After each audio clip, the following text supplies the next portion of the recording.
Hello aspirants, आज हम पढ़ेंगे 17 फेब 2024 के करंट अफेयर्स। तो जल्दी से निकालें अपना पेपर पेन एंड करें वीडियो के साथ में ही अपनी नोट्स मेकिंग स्टार्ट। आज की फर्स्ट न्यूज़ है लखपति दीदी सम्मेलन।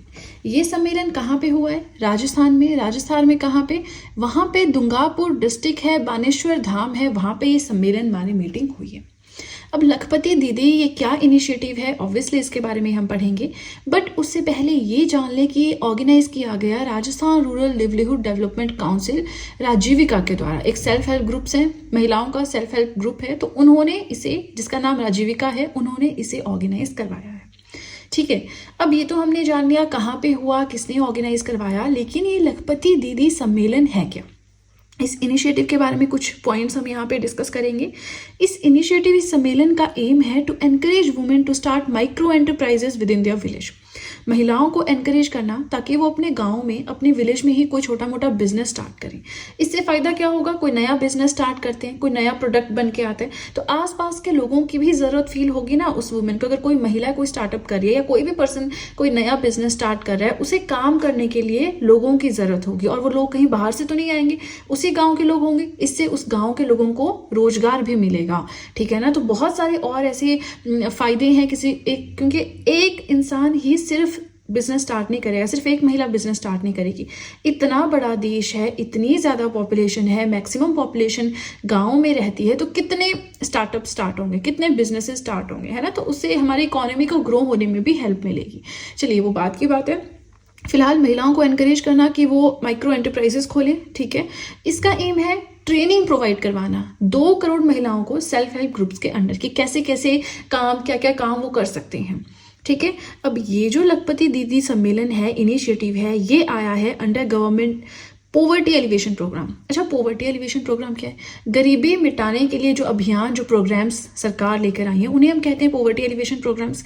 कौन कौन से हैं? तो इकोनॉमिक्स में मैंने बढ़िया सी लिस्ट, पोवर्टी एलिवेशन प्रोग्राम है, आपके एम्प्लॉयमेंट जनरेशन प्रोग्राम्स हैं आपके, है ना, वो सब मैंने पढ़ा रखे हैं। Indian economy hand written notes की प्लेलिस्ट आप मेरे यूट्यूब चैनल पर जाके देख सकते हैं।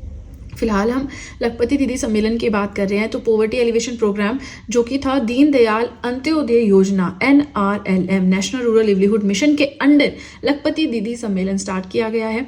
इसका मेन यही है कि एक महिला को हर एक, मतलब बहुत सारी महिलाएं हैं, उनको स्टार्टअप के बारे में बताना, प्लस उनकी इनकम एटलीस्ट 1 लाख रुपए होनी चाहिए पर मंथ, है ना? तो इस तरह से कुछ इनका टारगेट है। और बात करें अनाउंसमेंट जो है इस इनिशिएटिव के बारे में, हमारे प्राइम मिनिस्टर नरेंद्र मोदी जी के द्वारा की गई थी।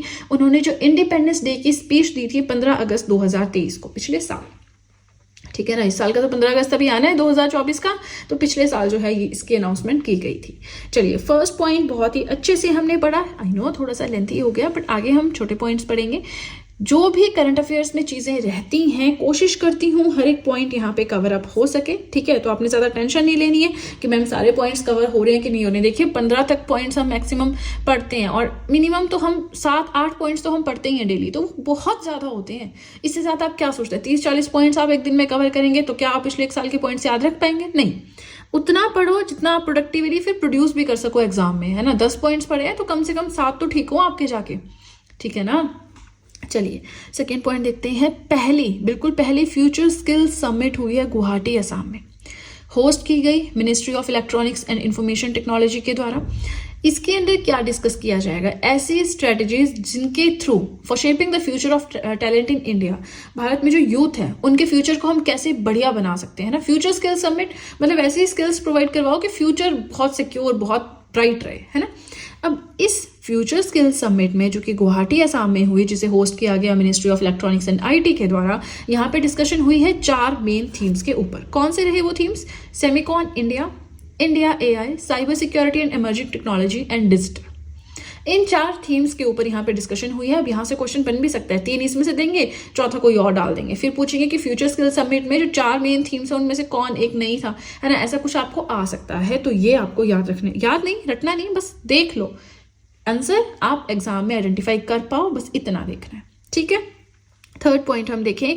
Dattaji Rao Gaikwad passed away recently. कौन थे? नेशन के ओल्डेस्ट, यानी सबसे बूढ़े, सबसे पुराने टेस्ट क्रिकेटर थे। फोर्थ पॉइंट हम देखें तो असम का स्टेट फ्रूट डिक्लेयर किया गया है काजी नींबू लेमन को। एक नींबू है, उसे स्टेट फूड बनाया गया है असम का, और इसे GI tag, geographical indication tag भी पहले मिल चुका है। ठीक है, अब देखिए इसी के साथ फर्स्ट पेज होता है कंप्लीट। वीडियो के साथ नोट्स जरूर बनाएं, बार बार सेम चीज रिपीट करती हूं ताकि आप लोगों को थोड़ा एनकरेज कर सकूं नोट्स मेकिंग के लिए। इसी के साथ फर्स्ट पेज होता है कंप्लीट। वीडियो पसंद आए तो लाइक जरूर कीजिएगा, और अब सीधे चलते हैं अपने सेकंड पेज की ओर। आज का फिफ्थ पॉइंट है सुफालम 2024। क्या है? एक स्टार्टअप कॉन्क्लेव है, स्टार्टअप के ऊपर यहाँ पे डिस्कशन की जाएगी। लेकिन ये सुफालम है क्या? तो first of all it stands for startup forum for aspiring leaders and mentors. Mainly ये जो है ना सुफालम, ये फूड प्रोसेसिंग इंडस्ट्री से रिलेटेड है, ये एक चीज हो गई। दूसरा ये कि इसको इनॉग्रेट किसने किया, तो इसका उद्घाटन किया गया है फूड प्रोसेसिंग मिनिस्ट्री जिनके पास है। किसके पास है? पशुपति कुमार पारस जी के पास है। फुल फॉर्म याद रखनी है, किसने इनॉग्रेट किया याद रखना है। यहाँ पे हम इनोवेटिव जो हमारे आइडियाज हैं, जो इनोवेटिव टेक्नोलॉजीज हैं, कैसे हम जो न्यू टेक्नोलॉजी है कैसे हम उसे यूज कर सकते हैं फूड प्रोसेसिंग इंडस्ट्री में, उसके ऊपर यहाँ पे जो है डिस्कशन की जाएगी। ठीक है, इससे ज्यादा इसके जानने की जरूरत ही नहीं है। ठीक है, या तो आप बहुत ही ऐसे हाई लेवल एग्जाम जैसे कि आप यूपीएससी के लिए प्रिपेयर कर रहे हैं, ऑब्वियसली आपको उसके लिए हर एक स्कीम की इन डेप्थ नॉलेज होनी जरूरी है ना। लेकिन फिलहाल उसके अलावा कोई भी एग्जाम इस यहाँ पे जो मैं करंट अफेयर्स पढ़ाती हूँ उनसे जो है वो कवर अप हो जाता है। नाउ सिक्स्थ पॉइंट हम देखते हैं, ये भी थोड़ा लेंथी सा पॉइंट है कि India power stations O&M conference कहाँ हुई। चलिए इसके बारे में काफ़ी चीज़ें हमें जाननी है, तो वन बाय वन हम स्टेप बाय स्टेप चलते हैं। ये जो Indian power stations O&M conference है रायपुर छत्तीसगढ़ में हुई। उद्घाटन किया गया union ministry of power and new and renewable energy के द्वारा। इस कॉन्फ्रेंस का थीम रहा, आप देखिए इसमें समझने वाली कोई बात नहीं है, थीम आपको याद करना ही पड़ेगा। ठीक है, operations and maintenance practices for safe, reliable and cost effective power generation. Power generation क्या होता है? बिजली बनाना है ना, इलेक्ट्रिसिटी प्रोड्यूस करना। कैसे करेंगे? तो कॉस्ट इफेक्टिव हो, सस्ती भी हो, रिलाय भी कर सके, सेफ भी हो, मेंटेनेंस भी इजी हो, तो ये सारी चीजें इसमें आती है। ठीक है, अब बिजली बनानी है, पावर जनरेट करनी है, तो इसका काम किसके पास है? एनटीपीसी लिमिटेड के पास, National Thermal Power Corporation Limited. ठीक है, इसी के साथ ये जो इवेंट है, ये जो कॉन्फ्रेंस हुई है, it commemorates the historic commissioning of the first unit of NTPC at Singrauli in 1982। अब ये कॉन्फ्रेंस क्यों होती है? क्योंकि इस दिन आपको डेट याद रखने की जरूरत नहीं है। इस दिन 1982 में पहला यूनिट एनटीपीसी का सिंगरौली में ओपन किया गया था, या कह लीजिए उसने कमीशनिंग, उसने वर्किंग स्टार्ट की थी। ठीक है, अब इसी के साथ एनटीपीसी के बारे में जान लेते हैं, ये भी थोड़ा इंपॉर्टेंट हो जाता है। वैसे देखिए महारत्ना कंपनी, नवरत्ना कंपनी है ना, मिनी रत्ना कंपनी, ये क्या होती है, ये स्टेटस क्या होते हैं, तो वो भी मैंने इकोनॉमिक्स में पढ़ाई हैं, बहुत ही ज़्यादा अच्छे से पढ़ाई हैं। नहीं आपने वीडियोज़ देखी हैं, मेरे यूट्यूब चैनल पर जाएँ, प्लेलिस्ट सेक्शन पर जाएँ and Indian economy hand written notes की प्लेलिस्ट आप देख सकते हैं, जहाँ पे महारत्ना, नवरत्ना, ये सारी कंपनी, 3 स्टेटस होते हैं, तीनों स्टेटस के बारे में मैंने पढ़ाया है। कौन सी कंपनी के पास कौन सा स्टेटस है वो भी पढ़ाया है, क्या क्राइटेरिया रहता है अपग्रेड करने के लिए अपना स्टेटस, वो भी पढ़ा गया। ठीक है, जाके जरूर देखें, पूरा इकोनॉमिक्स पढ़ाया है, टोटल 111 वीडियोस वहां पे हैं। नाउ एनटीपीसी की हम बात कर रहे हैं, इसकी फॉर्मेशन हुई है 1975 में अंडर कंपनीज एक्ट 1956 ये बना है। मतलब ये एक स्टैट्यूटरी बॉडी है, कोई भी ऐसी बॉडी जो पार्लियामेंट में एक्ट पास होने के बाद जिसकी फॉर्मेशन होती है उसे हम बोलते हैं एनटीपीसी। अब statutory body, regulatory body, non constitutional, constitutional body, ये सारी चीजें अगर आपको जाननी है तो आपको इंडियन पॉलिटी 1 लाइनर सीरीज की मेरी प्लेलिस्ट देखनी होगी। बहुत ही अच्छे से सारे टॉपिक्स मैंने वहां पे कवर करवाए हैं, आपके लिए एग्जामिनेशन पॉइंट ऑफ व्यू से बहुत इंपॉर्टेंट वो प्रूव होंगे। फिलहाल हम एनटीपीसी की बात कर रहे थे। देखिए बातें करते करते एक टॉपिक के अंदर दूसरा टॉपिक आ जाता है और हम बिल्कुल कहीं और ही पहुंच जाते हैं, है ना। तो यही चीज है, अभी हम यहाँ पे क्या कर रहे हैं, करंट अफेयर्स पढ़ रहे हैं ना, लेकिन एक से एक रिलेटेड चीजें अंदर जो है वो हमें निकलती जाती हैं, तो आपने उन पे ध्यान रखना है। ठीक है, जो चीजें करंट, तभी तो बोलते हैं जो चीजें करंट अफेयर्स में होती है उससे related points examination point of view से इंपॉर्टेंट हो जाते हैं। कैसे इंपॉर्टेंट होती है अब आप यहाँ पे समझ गए। ठीक है, यहाँ से statutory, non constitutional, constitutional important हो गया, यहाँ पे महारत्ना, मिनीरत्ना कंपनी किसको कौन सा स्टेटस मिला हुआ है ये इंपॉर्टेंट हो गया। ठीक है ना। फिलहाल अगर हम बात करें, एनटीपीसी मिनिस्ट्री ऑफ पावर के अंडर आता है, हेडक्वार्टर्स है न्यू दिल्ली में, और ये है एक Maharatna company.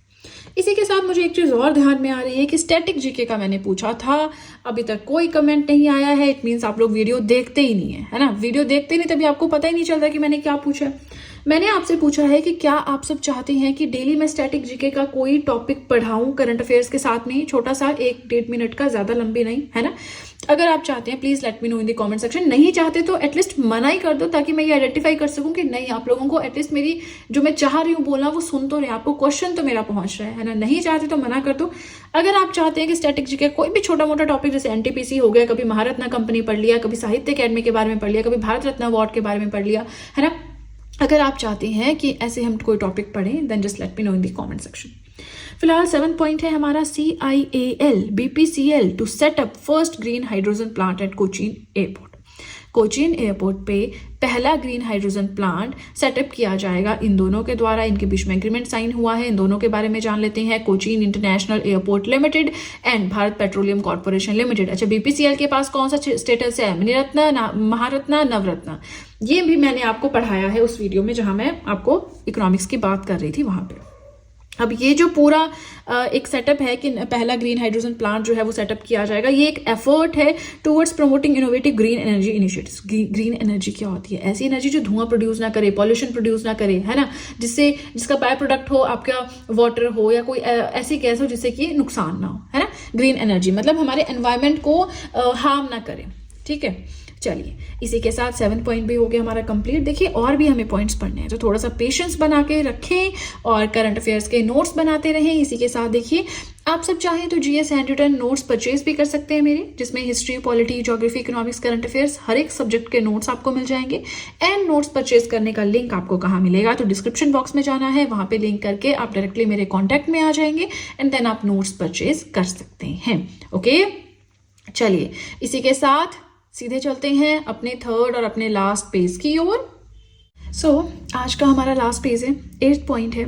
INSAT 3DS launch किया गया है इसरो के द्वारा। इसरो क्या है? Indian space research organisation, India की अपनी स्पेस एजेंसी है। इसरो ने लॉन्च किया है इनसेट 3DS। कहाँ से, किसके थ्रू, वो सब हम आज पढ़ेंगे। थोड़ा सा पेशेंस बना के रखें। सबसे पहले GSLV F-14 के द्वारा ये लॉन्च किया गया है। ये एक सैटेलाइट है जिसका वेट रहा, आप देख सकते हैं, 2274 kg, ठीक है। फंडिंग सारी की गई मिनिस्ट्री ऑफ अर्थ साइंसेस के द्वारा। अब इसके थ्रू क्या होगा? It will advance the observations of atmosphere, land and oceans. Atmosphere का, लैंड का, ओशंस का, मतलब एक मेटीरियोलॉजिकल सैटेलाइट है जो हमें वेदर से रिलेटेड चीजें बताएगा, ठीक है। लॉन्च किया गया कहाँ पे? SDSC Satish Dhawan Space Centre, Sriharikota, Andhra Pradesh से। अब देखिए यहाँ पे एक चीज इंपॉर्टेंट हो जाती है। अब जो रॉकेट लॉन्चिंग स्टेशन है इंडिया में कौन कौन से हैं? 2 है मेन। SDSC जिसके बारे में हमने पढ़ लिया, सतीश धवन स्पेस सेंटर, श्रीहरिकोटा, आंध्र प्रदेश, याद रखना है। दूसरा है TERLS, ये शॉर्ट फॉर्म नहीं रखनी याद, पूरा याद रखो। Thumba equatorial rocket launch station, Thiruvananthapuram, Kerala. Thiruvananthapuram launch station भी इसको बोलते हैं, ठीक है। ये 2 आपको याद रखने हैं। अब यहाँ पे ऐसा नहीं होगा कि हम ऑप्शंस देखेंगे और टिक मार्क करेंगे। इंडिया में 2 ही हैं लॉन्च स्टेशन, तो दोनों को आपको पता होना चाहिए, ठीक है। चलिए 9th पॉइंट हम देखें तो बहुत बड़े बड़े भंडार मिले हैं, डिपॉजिट्स मिले हैं आयरन ओर के राजस्थान में, ठीक है। अब देखिए इससे ज़्यादा यहाँ पे एरियाज भी मेंशन किए गए थे कहाँ कहाँ मिले हैं, बट मुझे लगता है इतना डेप्थ में हमें जाने की ज़रूरत नहीं है, ठीक है। कई बार ऐसा क्वेश्चन आ जाता है कि रिसेंटली आयरन ओर्स मिले हैं, कहाँ पे मिले? हम देखिए लिथियम के मिले थे, हमने, अगर आपको ध्यान होगा, हमने जम्मू कश्मीर में पढ़ा था। अब जम्मू में एग्जैक्टली कहाँ मुझे ध्यान नहीं आ रहा, बट जम्मू में मिले थे, है ना, ये लिथियम के ओर्स, है ना, तो लिथियम रिजर्व्स कहेंगे हम उन्हें, तो वो मिले थे जम्मू में। तो उसके ऊपर एक क्वेश्चन आया था एग्जाम में, मैंने देखा था। तो वैसा ही यहाँ से भी बन सकता है कि रिसेंटली आयरन ओर्स के डिपॉजिट्स मिले हैं, कहाँ पे मिले हैं, 4 ऑप्शन होंगे, टिक मार्क करना है, ओके। 10th पॉइंट हम देखें, एंटी ड्रोन सिस्टम डेवलप किया गया है। एंटी ड्रोन सिस्टम माने जो आसपास अगर कोई ड्रोन उड़ रहा है उसे डिटेक्ट करेगा, ठीक है। क्यों, क्या यूज है इसका? ड्रोन्स तो अच्छी बात है ना, टेक्नोलॉजी। चलिए इस बात को भी हम डिस्कस करेंगे। IIT जम्मू के द्वारा एंटी ड्रोन सिस्टम डेवलप किया गया है। वहाँ पे प्रोफेसर हैं डॉक्टर करण नथवानी और उनकी टीम ने मिलकर इसे डेवलप किया है। अब ये सिस्टम करेगा क्या? This system detects the sound emitted by drones that helped in their identification. Drones जब उड़ते हैं ना तो एक साउंड, एक बज ऐसे, देखा होगा आपने, है ना, शादियों में, रिटायरमेंट में, प्री वेडिंग में, वेडिंग में बहुत अब चल रहा है ट्रेंड ड्रोन्स का। तो ड्रोन्स एक साउंड प्रोड्यूस करते हैं, तो उस साउंड को डिटेक्ट करके आइडेंटिफाई करेंगे कि आसपास कोई ड्रोन है। ऐसा एंटी ड्रोन सिस्टम है और मेनली ये हेल्प करेगा ड्रोन्स की आइडेंटिफाई करने में, डिटेक्ट करने में, जो कि स्पेशली पाकिस्तान से या पाकिस्तान वाले एरिया से आ रहे हैं, ठीक है ना। तो सिक्योरिटी पर्पसेस के लिए एंटी ड्रोन सिस्टम बहुत ही काम का यूज हो सकता है। अब ये है हमारा आज का लास्ट पॉइंट। इसी के साथ हमारी वीडियो हो जाएगी कंप्लीट। अगेन वीडियो के साथ में नोट्स नहीं बनाए हैं, आपका बहुत गलत स्टेप है। डेली करंट अफेयर्स आपको पढ़ना है। करंट अफेयर्स को एक सब्जेक्ट मत बनने दो। ये मत सोचो कि हाँ लास्ट में मंथ के लास्ट में मैगजीन ले लेंगे 100 रुपए वाली और हो जाएगा काम। नहीं, मैगजीन ऑब्वियसली आपको अच्छी से अच्छी मैगजीन मार्केट में अवेलेबल है, मैं तो कहूंगी, लेकिन उससे क्या होगा, आप करंट अफेयर्स को एक सब्जेक्ट बना दोगे, है ना। इसे सब्जेक्ट मत बनने दो। History, polity, geography, economics, current affairs, art and culture, science, कितने ज्यादा सब्जेक्ट्स हैं और हर एक सब्जेक्ट के सब पार्ट्स हैं आगे, ठीक है ना। तो इसे एक एंटरटेनमेंट का अपना सोर्स रखो कि हाँ कुछ मोटिवेशनल होता है ना कि करंट अफेयर पढ़ेंगे, वाह हम तो डेली पढ़ते हैं तो हमारी कमांड इस पे अच्छी है। वो चीज आप में जब आ जाएगी तो ये आपको सब्जेक्ट नहीं लगेगा, है ना, एक एंटरटेनमेंट का जरिया रहेगा स्टडी में। वो चीज इसे बनाए। नाउ लास्ट पॉइंट हमारा है, इंडिया का पहला helicopter emergency medical service launch की गई है उत्तराखंड में। HEMS helicopter emergency medical service, ये जो है ऑपरेट होगी एम्स ऋषिकेश से। और जैसे मान लीजिए यहाँ पे आपका एम्स है, ठीक है, तो यहाँ से 150 किलोमीटर का एरिया ये कवर करेगी।